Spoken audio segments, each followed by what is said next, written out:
Okay, so now that I finally have the audio working, I've decided to re-upload some of the older Great Gatsby notes so that you can sort of watch the slides with an audio attached to it.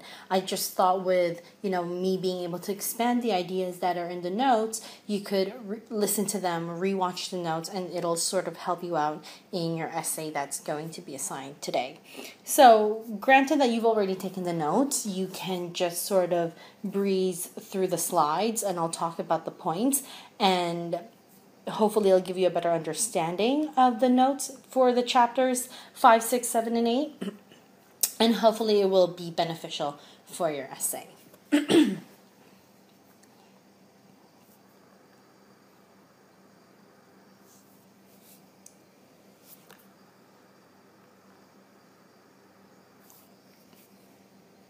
So, up until chapter 5 of the novel, there's this huge tension between Gatsby and Daisy, mainly because we find out that they're actually former lovers. And ever since Gatsby had gone off to war, he has never seen Daisy again, and the same goes for Daisy.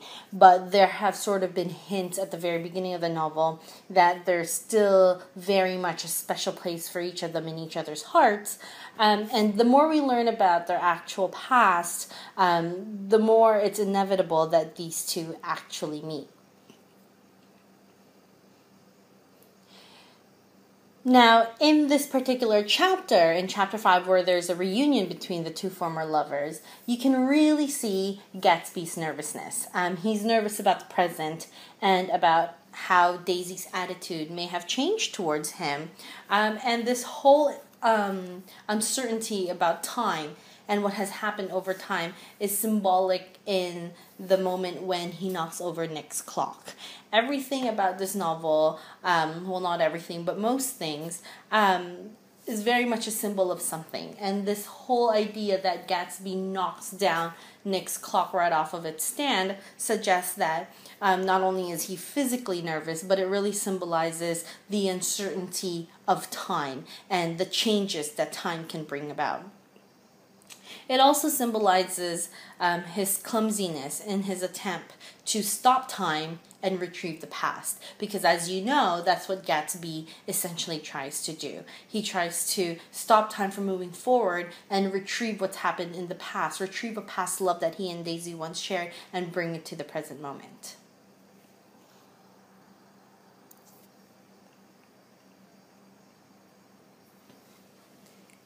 Now, I just want to sort of switch back to the character of Nick.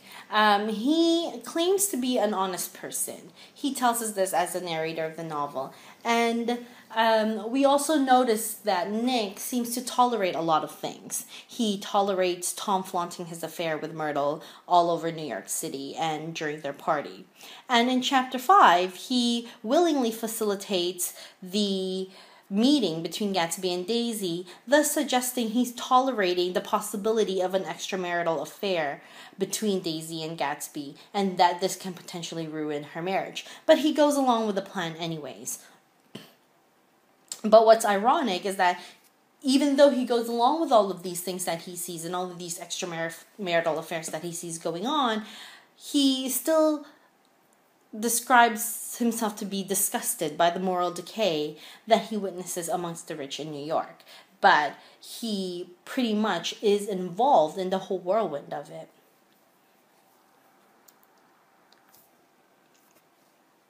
However, we can say that maybe the reason that Nick decided to facilitate this reunion between Gatsby and Daisy was under the idea or under the notion that Gatsby and Daisy really do clearly share an intense and sincere love for each other, and that maybe Nick realizes that this is the kind of sincere love that's lacking between Tom and Daisy, and maybe he realizes that Daisy deserves real love, and so decides that maybe it's okay or it's, tolerable for her to meet Gatsby.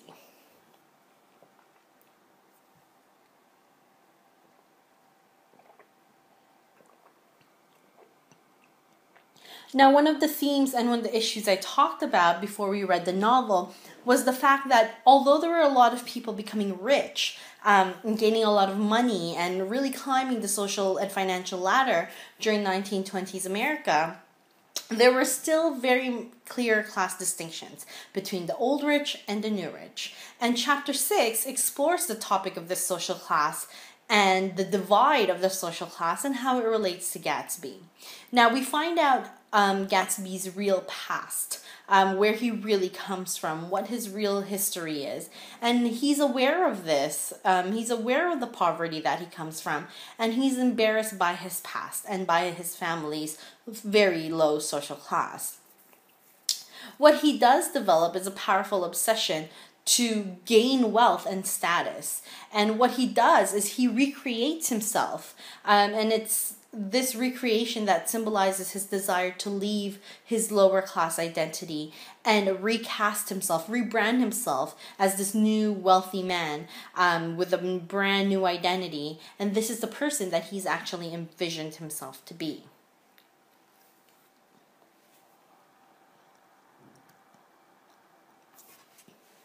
So because wealth, status, and power is everything that Gatsby envisions, it's not surprising that he would find Daisy so alluring and so valuable. Daisy is the aura of wealth and luxury, which comes to her very effortlessly.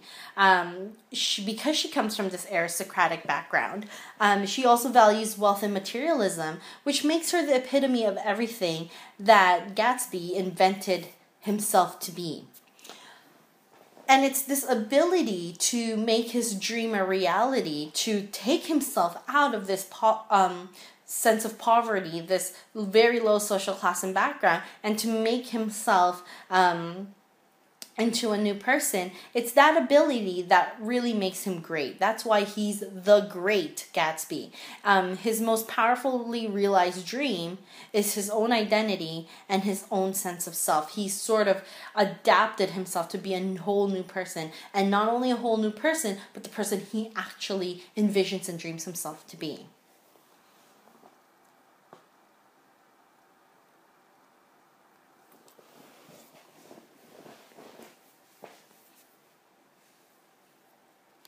It's also important to realize that Gatsby's conception of Daisy is a dream itself. This is something I've brought up in chapter 9, if you've already seen that video.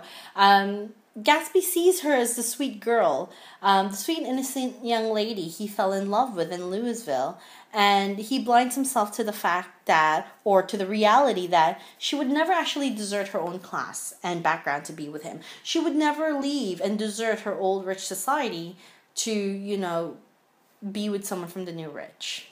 She's very traditional, and despite the fact that she may have had, a brief love affair with Gatsby in the summer of 1917, it doesn't mean she's going to strip herself of her status for him.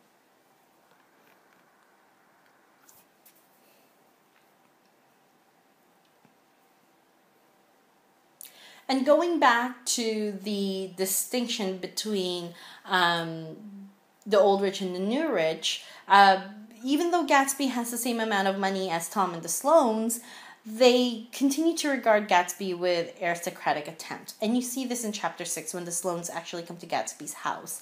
The difference between Gatsby and the aristocratic rich is that he seems to lack their sense of easy grace. They mock and despise him for being part of the new money class.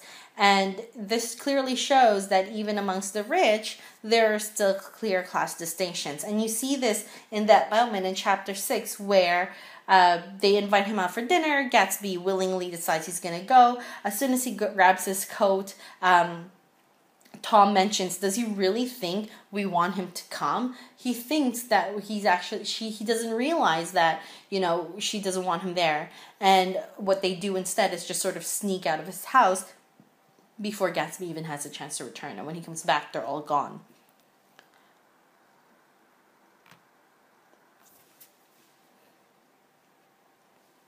Now, we never actually see a single scene of Gatsby and Daisy's affair because the novel is through the is a narrative of Nick's account, we never actually see the two of them together alone, because Nick never sees the two of them together alone. And what Fitzgerald decides to do is to lead the details of the affair to the reader's imagination.